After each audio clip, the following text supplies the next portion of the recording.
All right, we are live. Okay, I was just telling Katrina, you'll know we're live when that red thing comes up. So we are live. This is weird for me because it's like the first. It's a Wednesday, and usually by now no, it's a Thursday. Oh my God, is it? So it's a Thursday, and this is like the first time I've done a live stream all week. And usually by this time of the week, I probably would have been on my third or fourth one. But this is the first one of the week. And thank you for joining me. And this is, as I like to call it, the BBC, but not that one. It's the Brent Broadcasting Channel. The British guys are cool, but this is the Brent Broadcasting Channel. And I am really excited to have with me today Katrina Gosek, who is with Oracle. And I want to make sure I get your title right. Vice President, Sales Portfolio of Oracle CX Product Strategy. Yep, absolutely right. Thank you for joining me, Katrina. This is great. Thanks for having me. This is exciting. What's really cool is she just told me this is her first LinkedIn Live. So this is, yeah. I just don't want to, I don't want to like mess it up so she'll never do this again. So we want to make sure we do it. But no, thanks for joining me. And, one of the things I wanted to talk to you about, or really the main thing I really wanted to talk to you about is this whole area of the subscription model businesses, subscription economies. And I know like Oracle just recently announced some really interesting additions to your subscription management project or product. So before we get into the specifics of some of these things, it feels like we're on the verge of leaving the pandemic behind. But I hope so. I really hope so. But it's been an interesting year when it comes to when you just look at how subscription businesses have done in this last year. Maybe you can give me some of your impressions of how subscription business models fared, and maybe compare and contrast it to more traditional models that have been around forever. Yeah, what we saw in our customer base was that customers who had figured out either e-commerce business models or subscription-based business models fared much better. Some of them actually grew rapidly, 10, 15, 20%. Or they had a steady stream of income. They didn't have a huge drop off of income and revenue during the pandemic. And I think subscriptions, if you're already growing that business, you've got a loyal customer base. It's tougher for it to shrink on you kind of unpredictably. And it gives you a new growth framework. If you're a traditional business, maybe not a pure play subscription business, you can keep adding, different products to your portfolio. And some of them can be subscriptions to services, usage models, different packaging and pricing options. So it's all about providing consistent value, and it makes customers stick around so you have less of a drop off. So yeah, we saw during that cash crunch last year, our customers who had more mature or embarking on subscription business models definitely came out the other side much more in one piece, let's say. Yeah, and it seems like, there were so many massive behavioral changes because people couldn't shop the way they traditionally shop for things like groceries. A lot of people like going to the grocery stores. They couldn't for a period of time. And so they had to go online and start ordering groceries and other things they probably would have gone to the store for. And some of those people, I think a pretty significant amount of those people actually found out they like shopping online. So companies had to figure out, well, if we can't sell as many products through the retail channel, well, then we're going to have to build our own direct-to-consumer channel. And it seems like subscription models really that provided a really nice opportunity to, once you built kind of that direct connection, to leverage a subscription model to have that connection go on month over month over month, if possible. Yeah, I mean, subscription models, if you're doing it right, you're providing consistent, unique value to the customer. So I don't think every subscription model is successful, to be honest, but where you're in a pandemic providing extreme value to a customer, you're offering things that they can't go out and get themselves. You're bringing them goods and services. You're letting them, give you a little bit of cash over a predictable period of time versus having to shell out a lot of money all at once.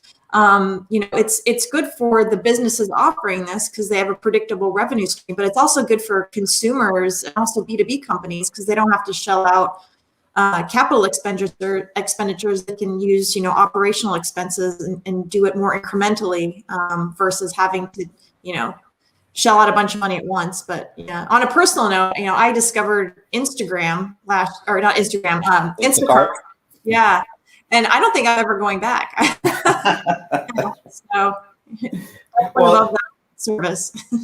Well, that's the thing about a subscription service. It does give an opportunity for a company to learn more about a customer because there's just more opportunities to interact with them. And those opportunities can really help to create a much stronger bond than, like a traditional, somebody buys it in a store and then maybe they don't hear from you again until, they feel like they want to buy something else. And that could be a couple of years down the line. So so maybe you could also kind of talk about Oracle's approach to making subscription models easier to manage from a company perspective, because there are certain things that maybe, people are not necessarily all bought in on subscriptions or offering subscriptions, or maybe they're trying to figure out what's the best way for us to approach it, because we're more of a traditional, brick and mortar store and we're not a digital first.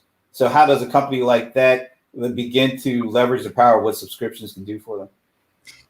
Yeah, I mean, you hit on something really key here, which is something that comes up frequently when we're talking to customers, which is it is a complete cultural change with your customers. If you're a traditional business, if you're not subscription native, digital native, and you're a manufacturer of some sort, whether it's consumer goods or B2B goods, even high-tech industrial manufacturers, it's a cultural change because now everybody who's in the business, not just salespeople, but marketing, finance, everybody, customer success is now tied to revenue. So it's important for everybody to have customer success at top of mind. So what does that mean? It means that basically everyone that touches any interaction with the customer, from marketing, product development, sales, supply chain, customer service, customer success, everybody's got to be thinking about the customer first, because it's not just about that churn and burn quarterly winning new customers every month. It's about keeping the ones you have. It's about offering them more value, because honestly, they could probably go find a similar service anywhere else, and the switching costs are much lower. So I think, making sure that everybody who touches a customer has the data they need, the tools they need to be able to serve that customer in the best way is extremely important for the health of the business as you're moving to subscription models. There's also there's just a lot of data flowing out there, from social data to, kind of the behavioral data to transactional data, front office, back office. How can subscription models help to leverage that information in a way that makes it a more meaningful interaction or a more meaningful product or service to allow customers to stay connected, or actually make more companies stay connected to customers, as those consumers, maybe their needs and their things change over time, but leveraging the potential of all this data coming from a bunch of different angles. How can you leverage that from a subscription perspective to create a much more stickier offering? Absolutely. So I think about it as real-time data, which you mentioned, behavioral, clickstream data, social stuff that's happening in real time, combined with lifetime data. So things like you already have the customer. What do they already own? What is their usage? How are they using the product? What's their billing cycle? What's their contract? Where are they based? Maybe they have a couple different sites they ship to.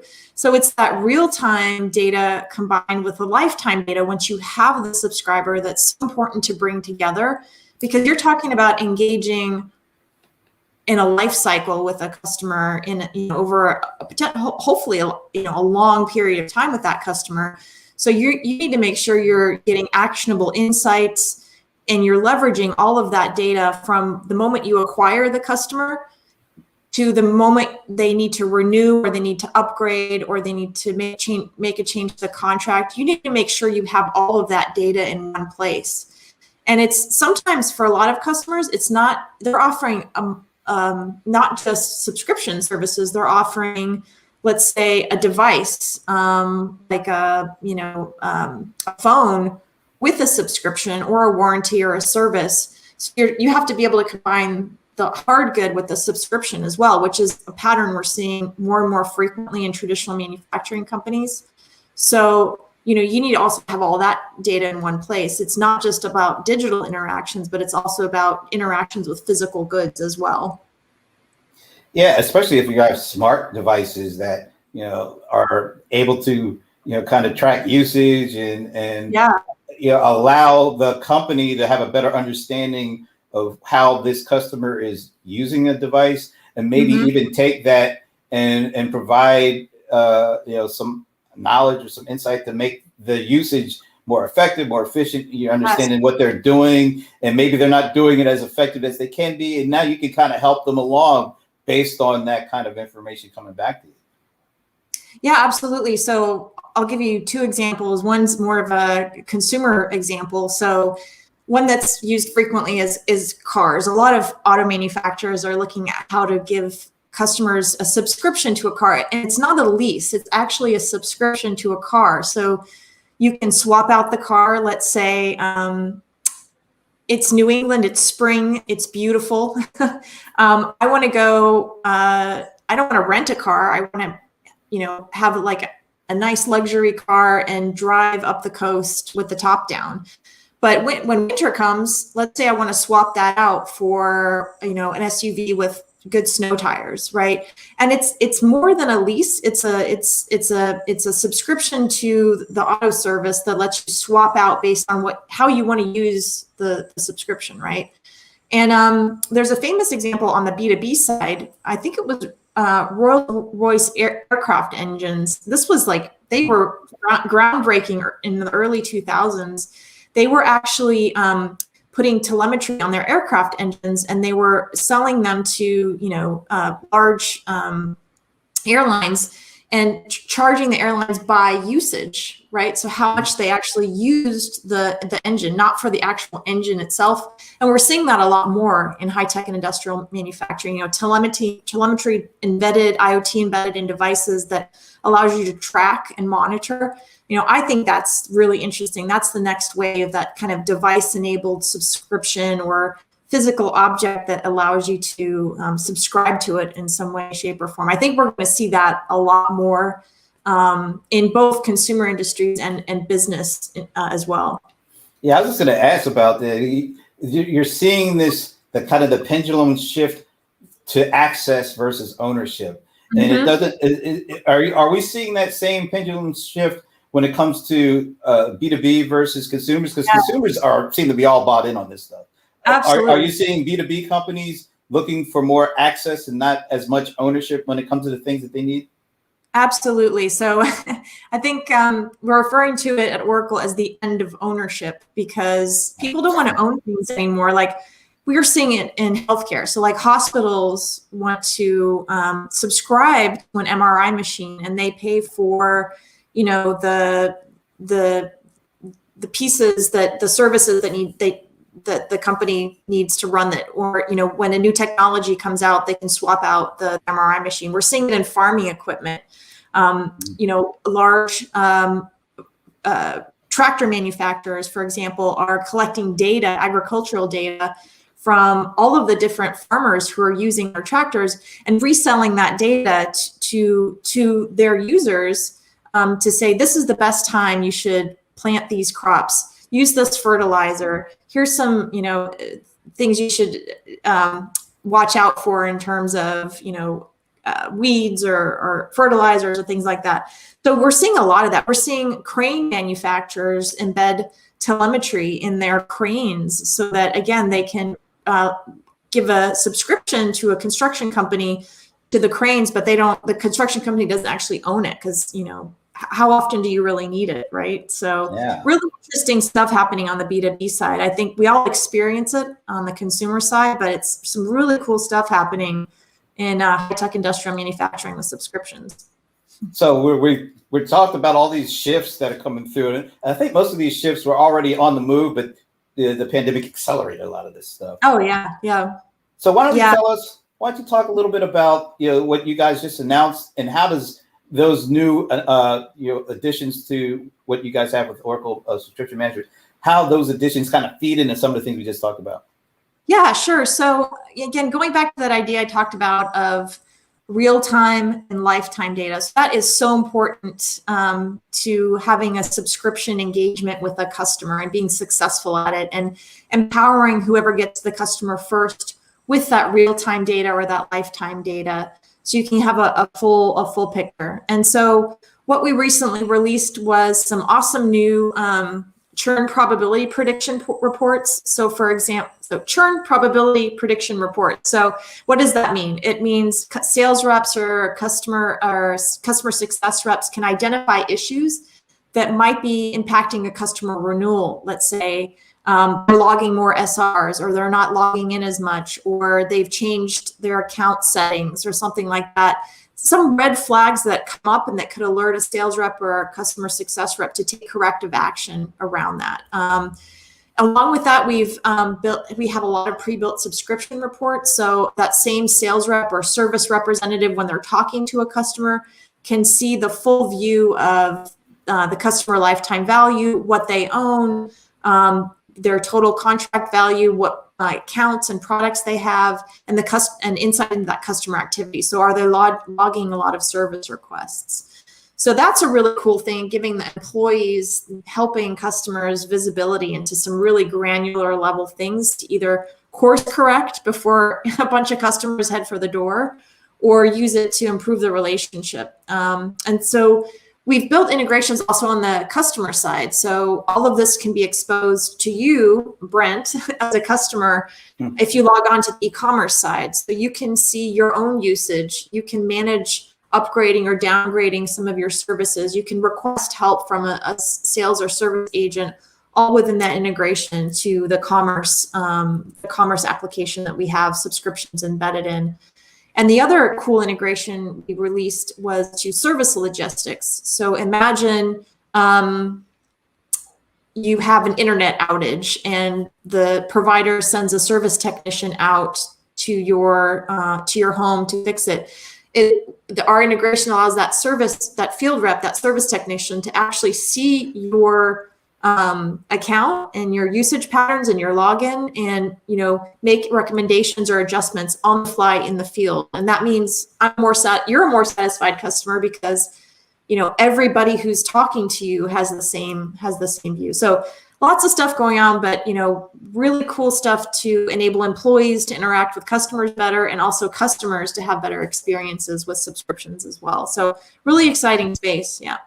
I like that part of it. Of course, companies want to be able to manage the subscriptions in an efficient way, and be able to aggregate the data to be able to create better products and services. But also, I like the other piece of it, trying to provide the actual end user even more say over how their subscription is being managed, how they want to be able to use it. And so I think that's as important as the B2B side. The consumer side, being able to allow them to have a little bit more control over it. Because once again, it's like they're focused on access versus ownership, but they do want ownership over how they are accessing these products and services. Right. You want to be able to configure it. You want to be able to manage it. I mean, I'm sure you've experienced this too. Like once you subscribe to something, and then look at your credit card bill and you're like, I'm still subscribed to this. And then you go try to figure out how to cancel it. And it's like impossible, right? So, and the last thing a company wants to do, the last thing a customer wants to do is pick up the phone, wait, however long, when you can just do it online yourself. So that's the problem we're trying to solve with the e-commerce integration. Yeah. So let's look. Once again, we're both kind of excited that we're seeing the light at the end of the tunnel here when it comes to the pandemic. What should folks, if you look out 6 to 12 months, and you're really kind of just really starting to dig into how you can bring in subscription models to your company? Because a lot of the like traditional companies that have been around forever, they have products that they sell traditionally, but they might want to be able to add on a new subscription-based service. So how do they go about doing that? How do they find the right mix going forward out of the pandemic? And what are some of the things they really need to be careful of? Maybe things that people were forced into doing during the pandemic, but maybe once we get past this point, maybe that was just more of a temporary thing and not a permanent shift when it comes to implementing a subscription model. Yeah, I think the first big thing, so if you're thinking about subscription business models going down that road, is just really acknowledging that it touches every part of the business. It is a complete relationship change with your customers. It's not that churn and burn, making the quarterly number. You're engaging now for a long period of time, an ongoing relationship with the customer, which means that your culture and your own company needs to change, and how you treat your customer will have to change. Because, for example, finance, where they may have usually just been sitting in the back seat and doing forecasting and reporting, now their revenue is based on customer success. So what we see is successful companies think of new packages, new offerings, look at the health of the customer relationship from a finance perspective. Marketing campaigns have to change. They're not just throwing new products out there. You're also marketing the ongoing value of the business with the customer. Salespeople need to go back and talk to their customers over and over again and figure out, what they can offer them, upsell them, cross-sell them, maybe change their model a little bit. And then finally, product development needs to really talk to their customers. It seems so obvious, but you have to say it to a certain extent. You really do. You have to acknowledge it, because I think sometimes, we're all guilty of it, whatever company you're in, kind of sometimes putting things out in a vacuum. But if you're embarking on subscription models, I think you've got to acknowledge it's a complete revolution internally for your own company. So you've got to be ready for that and got to think about how you're going to handle it. And then if you are, from the customer side, just talk to them. How would they like to, if you were to offer subscription models, how would they like to engage with you? Would they want to, would they even want a subscription to a crane? And that way you can co-develop, which I think is so important, like co-create, co-invent with your customers, because then it's just even more valuable, right? To what people are looking for. It feels like it's an easy statement to say, oh, yeah, let's add a subscription model to let's say our traditional business. But what they're basically saying is you have to commit to changing the way your traditional business kind of operates. Absolutely. Because, the interaction model between customers and vendors from a traditional business to a subscription, it's like night and day. So you have to be committed. You guys make the technology, it makes it easier to manage at this point. But if you aren't ready to, from a cultural standpoint, you're not going to be successful with this.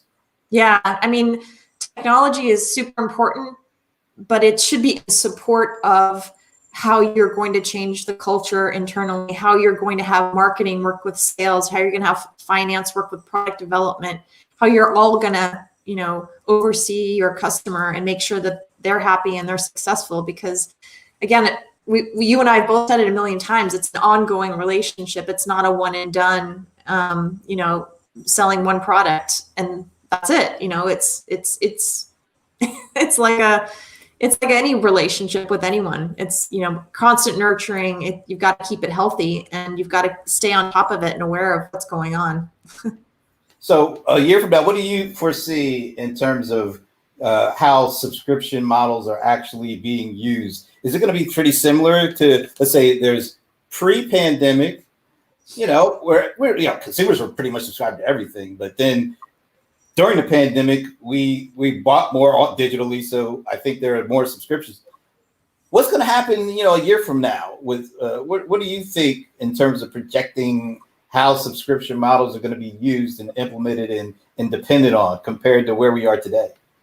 Yeah, I don't think it's going to slow down at all. I think we developed a lot of new healthy habits in terms of, how we shop. I'm a big online shopper. I always have been, because it just saves you a lot of time and you have so many more options, right? The same with subscription models. It's like if the company you're subscribing to has the right mentality, has the right culture, you get so much more value because they're thinking of you over a long period of time. So I don't see it slowing down at all. I think, it's one, and I definitely think on the consumer side, we all started going to health, the gym virtually, right? Our gyms offered subscriptions to their classes where you could do it in your living room. Peloton's a great example. Nordic Track is a great example of offering kind of online subscriptions in the device, to keep you healthy. I think we're going to see that also on the B2B side with a lot more innovation on the high tech and industrial manufacturing side as well. Well, you would think if that's the case, then you should think churn is going to really start to decrease, because if you're doing the subscription and the interaction right, if your interaction model is right with your subscription business model, then I think you're saying churn becomes one of those things that you should see a definite decrease in, because you're gathering more information. You should be analyzing it, and you should be leveraging that in more meaningful interactions, better products and services, or at least a better fit. So we should see a year could tell us a pretty significant story in how we've moved out of the pandemic, forward, and where role subscriptions play in that. So this is great. Katrina, this has been a really great conversation. Thank you so much for doing this. But I have to ask this one question I ask every guest. Every guest, and I'm really kind of fearing it because you're based in the Boston, New England area. Uh-oh, okay. So I gotta ask this. So All do right. you have a favorite NFL team? Well, I mean, New England, you can't say anything other than Patriots. Oh. That's a little controversial of an answer given the last year, but And it was going so well. Yeah. Oh, sorry to let you down. I just hope I have a nemesis online that every time I do a show, I have to ask, and he makes sure I ask it because he's a huge Boston sports fan and a huge Patriots. So he's probably very happy right now. But I'm going to dismiss that because we had such a great time talking, and I really. Thanks for letting that slide. I am going to let it slide, and thanks again. This has been great, and I definitely want to have this kind of conversation, down the line, because I want to see how things are progressing. I want to see, love to ask you how your customers are using the subscription model services that you're bringing to bear, and just to see if this whole idea of access versus ownership is still heading in that same direction we see it heading in. All right, yeah, I would love to talk again, and thanks for making this so fun. My first LinkedIn Live. I appreciate it. That means she's going to do more, folks, because we did it right. All right. Thank you all for checking this out. Actually, this is Thursday, so in a little while, we'll be doing the CRM Players. Me and Paul Greenberg will be back. And so you'll see us at 3 p.m. East Coast time. Until then, later.